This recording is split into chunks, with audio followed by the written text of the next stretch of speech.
நற்றவாவுனை நான் மறக்கினும் நற்றவாவுனை நான் மறக்கினும் நற்றுணையாவது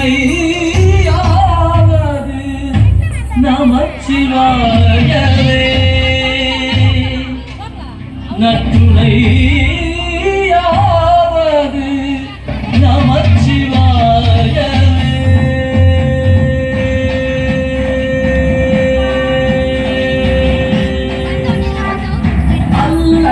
அருப்பது நமச்சிவாய ஆனந்தம் அடிப்பது நமச்சிவாய இன்னல் கெடுப்பது நமச்சிவாய இன்பம் கொடுப்பது நமச்சிவாய நமச்சிவாய நமச்சிவாய நமச்சிவாய நமச்சிவாய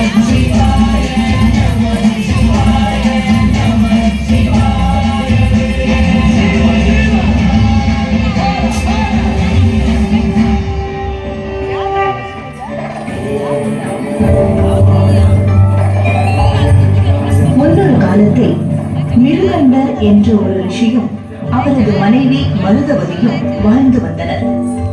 அவர்களுக்கு வெகு நாட்களாகவே குழந்தை இல்லை.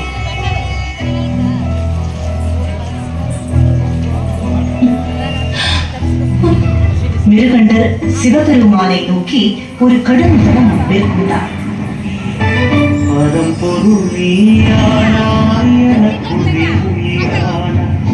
என் விழி ஒளியானாய் நம சிவாய. ஒவ்வொரு தினமும் நான் ஒவ்வொரு கணமும் நான் நம சிவாய. எனும் மேடையிலே தினம் ஒரு வேடம் தந்து என்னை நீ வாழ வைத்தாய். என்னை நீ வாழ வைத்தாய்.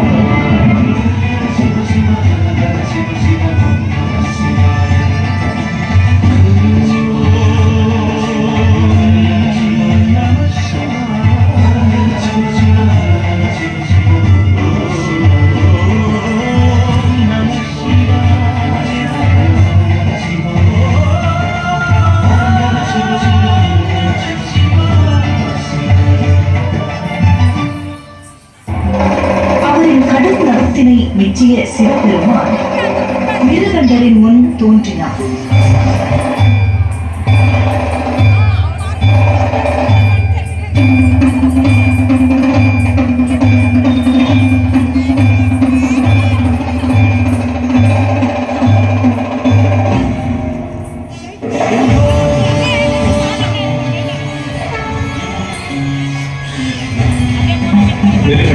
உன் பக்தியை கண்டு நான் மகிழ்கின்றேன். நீ விரும்பும் வரத்தை கேள்.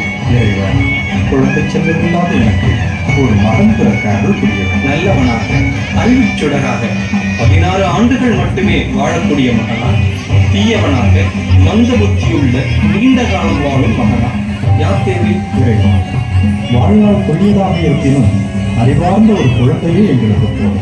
எனவே அப்படி ஒரு குழந்தையை எங்களுக்கு தந்துள்ள வேண்டும் சுவாமி. இதுவே இந்த அடியவனின் வேண்டும். மிருகண்டா, நீ விரும்பியது போலவே எல்லாம் நலமாக அமையும்.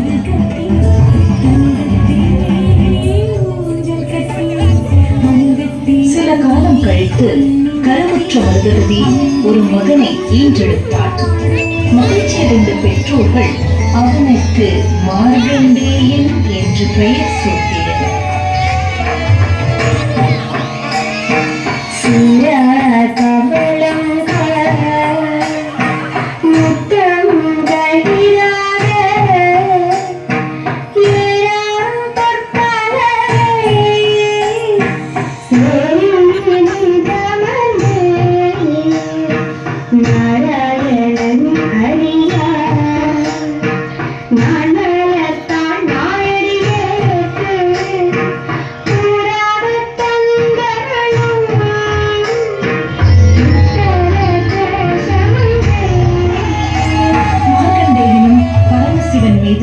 மிக தீவிரமான பக்தி கொண்டிருந்தான். அவனை அனைவரும் விரும்பினர். அவனது ஆசிரியர்களாலும் அவன் மிகவும் நேசிக்கப்பட்டான்.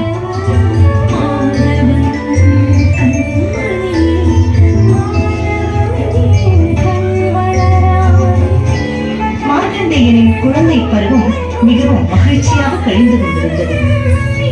அவன் அனைத்து உயிர்களிடத்தும் அன்பு செலுத்துபவனாக இருந்தான்.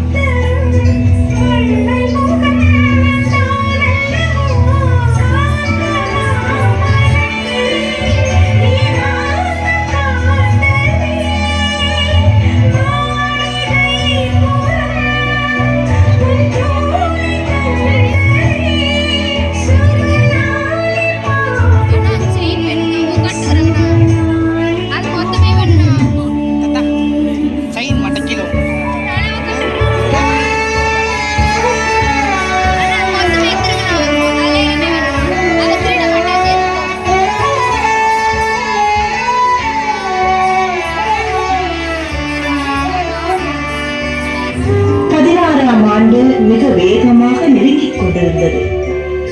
மிருகண்டருக்கும் அவர் மனைவிக்கும் தாங்கள் மிகவும் நேசிக்கும் மகனை இழக்க வேண்டிய நிலை வருமோ என்று பயந்து கொண்டிருந்தனர். பெற்றோரின் வாடிய முகத்தை கவனித்த தந்தையே, நீங்கள் ஏன் மிகவும் சோகமாக இருக்கிறீர்கள்? மகனே, சிவபெருமானின் வரத்தின்படி நீ 16 ஆண்டுகள் மட்டுமே உயிர் வாழ முடியும். அதன்படி 16ஆம் அகவை உன்னை நெருங்கிக் கொண்டிருக்கிறது. அதை நினைத்துத்தான் நாங்கள் இருவரும் மிகவும் கவலைப்பட்டுக் கொண்டிருக்கிறோம் மகனே. தந்தையே, நீங்கள் எனக்கு வேதங்கள், புராணங்கள் மற்றும் சாஸ்திரங்கள் அனைத்தும் கற்பித்திருக்கிறீர்கள். ஆண்டவன் எப்போதும் உள்ளபூர்வமாய் வேண்டுபவர்களின் குரலை கேட்பார் என்றும் எனக்கு கற்றுக் கொடுத்திருக்கிறீர்கள். 16 ஆண்டுகள் மட்டுமே வாழ வேண்டும் என்று ஆணையிட்டது சிவபெருமான் தானே. என் வாழ்நாளை நீட்டிக்குமாறு அவரிடம் பிரார்த்திக்கப் போகிறேன். என் உண்மையான பிரார்த்தனைக்கு நிச்சயமாக அவர் பதிலளிப்பார். பெற்றோர்கள் முழு மனதுடன் அவனை ஆசீர்வதித்து தவம் செய்ய அனுப்பினர்.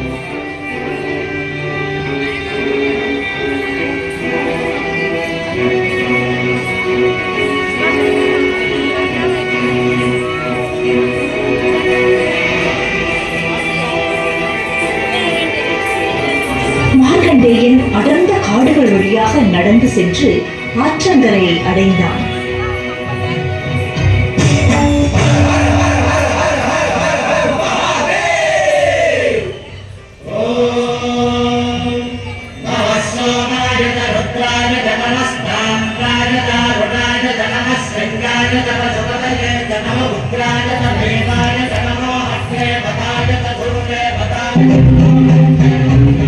அங்கு அவன் மணலில் ஒரு சிவலிங்கத்தினை உருவாக்கி அதன் முன் கடுமையான தவத்தினை மேற்கொண்டான்.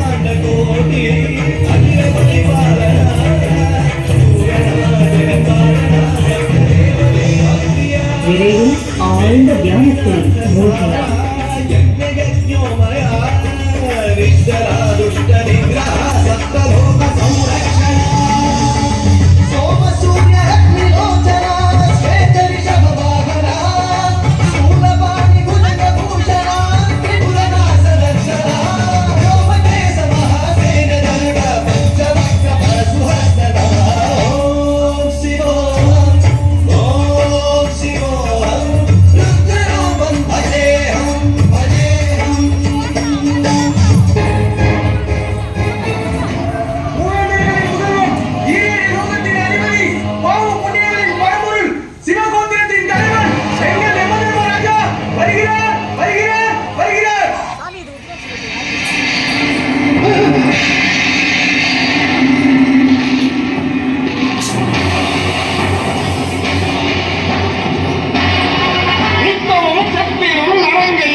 யமதர்மன் மார்க்கண்டேயனின் உயிரை எடுத்து வருமாறு கிங்கரர்களுக்கு கட்டளையிட்டார்.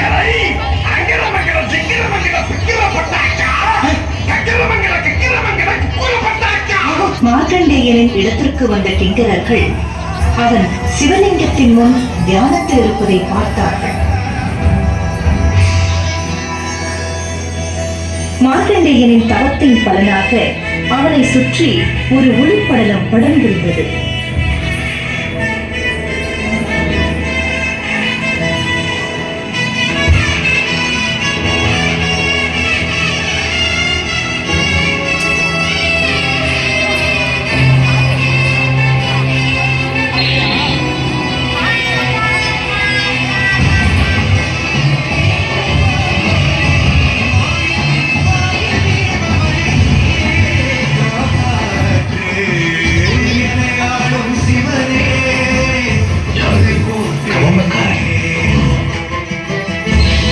அது மிகவும் பிரகாசமாக இருந்ததுடன் அவனுக்கு பாதுகாப்பாகவும் இருந்ததால் யமகிங்கரர்களால் அவனை நெருங்க முடியவில்லை.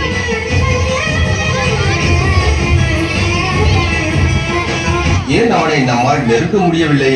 நாம் வெறுங்கையோடு சென்றால் யம தர்மராஜா நிச்சயம் நம்மை தண்டிப்பார். என்ன செய்யலாம்? அவனை பார்த்தால் சாதாரண பையனாக தெரியவில்லை. அந்த சிவலிங்கம் தான் அவனை காப்பாற்றுகிறது என நினைக்கிறேன். வா, நம் தலைவனிடம் போய் சொல்வோம். முதல் முறையாக தோல்வியை எதிர்கொண்ட ஊழியர்கள் வெறுங்கைகளுடன் தங்கள் தலைவனிடம் திரும்பினார்கள்.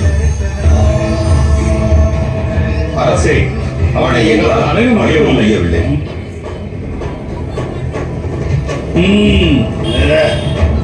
பிரகாசமான ஒரு ஒளி அவனை காத்துக் கொண்டிருக்கிறது. எங்களது தோல்விக்கு மிகவும் வருகிறோம்.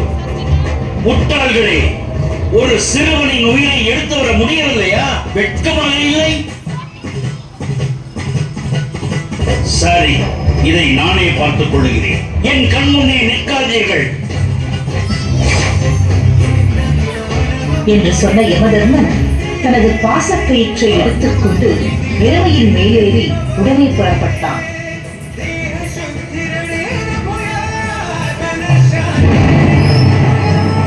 மார்க்கண்டேயனின் இடத்திற்கு வந்த யமன் இந்த சிறுவன் தூய்மையானவன், நல்வாழ்வு வாழ்ந்தவன் என்பதை உணர்ந்தான். மார்க்கண்டேயன் ஒரு தெய்வ குழந்தை என்பதால் தன்னை காணும்படி செய்து, மார்க்கண்டேயா, பூமியில் உன் வாழ்நாள் முடிந்து விட்டது.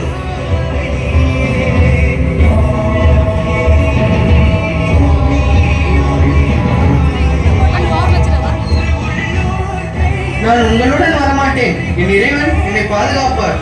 மார்க்கண்டேயா, மீண்டும் சொல்கிறேன், பூமியில் உன் வாழ்நாள் முடிந்து விட்டது. பயந்து போன மார்க்கண்டேயன் சிவலிங்கத்தை இறுக்கமாக கட்டி அணைத்துக் கொண்டான். வேறு வழியில்லை என்பதை உணர்ந்த யமன் தன் பாசக்கயிறை மார்க்கண்டேயனின் கழுத்தை குறிவைத்து வீசினான். ஆனால் அந்த கயிறு மார்க்கண்டேயனின் கழுத்தோடு சிவலிங்கத்தையும் சேர்த்து சுற்றிக் கொண்டது.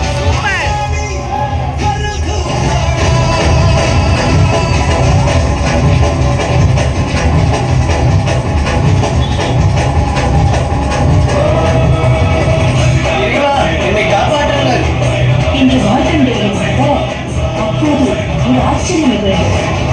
கண்களை மூடியிருந்த மார்க்கண்டேயன் சிவலிங்கம் அசைவதை உணர்ந்து தன் கண்களை திறந்தான்.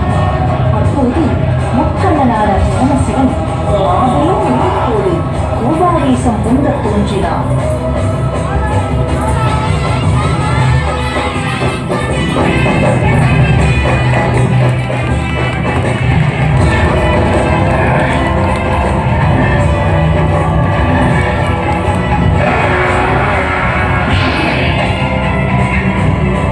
எவ்வளவு தைரியம் இருந்தால் என் பக்தன் மீது பாசக்கயிற்றை வீசியிருப்பாய். ஐயடி, அவன் நேரம் முடித்து விட்டது. அதனால்தான் இந்த மார்க்கண்டேயன் இனி எப்போதும் வாழ்ந்து கொண்டிருப்பான் என்று சொன்ன சிவபெருமானின் முகத்தில் விவரிக்க முடியாத கோபம் கொப்பளித்தது. சிவன் தனது திரிசூலத்தை எடுத்தார். அதை பார்த்து யமன் பயப்பட,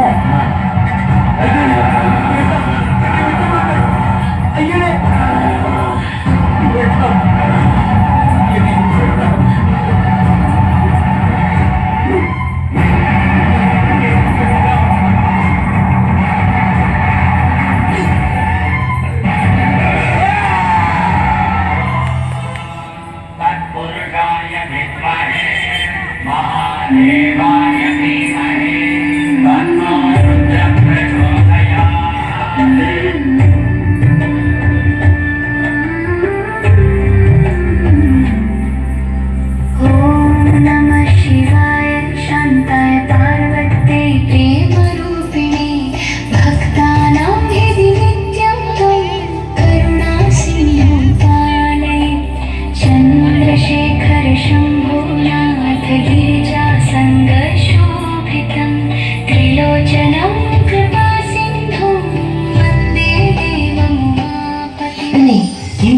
மற்றும் பிற தேவர்கள் சிவன் முன் தோன்றினர்.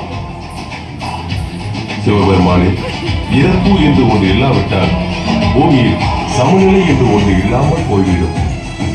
எனவே தயவு செய்து யமதர்மனை உயிருடன் எழுப்பித் தர வேண்டும். உண்மைதான் இந்திரா, உண்மைதான். யமன் இருந்தால் மட்டும்தான் பூமியின் சமநிலை காக்கப்படும். ஆனால் இந்த மார்கண்டேயன் என்றென்றும் உயிருடன் வாழ்வான். அவனுக்கு என்றுமே மரணம் நெருங்காது என்று கூறிய சிவபெருமான் உடனே யமன் உயிருடன் வர அருள் புரிந்தார். உயிர் பெற்று இறைவா, நான் செய்த தவறை மன்னிக்க வேண்டுகிறேன்.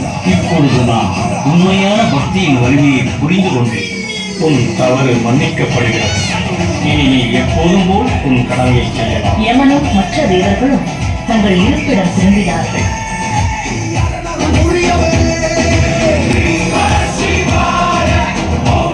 மார்கண்டேயன் சிவபெருமானின் காலில் விழுந்து வணங்கி, இறைவா, எனக்கு எதுவும் வேண்டாம். உம்மை தரிசித்ததே எனக்கு போதும். உன் பெற்றோரிடம் செல் மார்கண்டேயா. அவர்களுக்கு பிறகு நீ சிரஞ்சீவியாக வாழ்வாய் என்பதை சொல். இவ்வுலகில் என்றும் அமைதியை நிலைக்கச் செய். உனக்கு என் ஆசைகள் எப்போதும் உண்டு.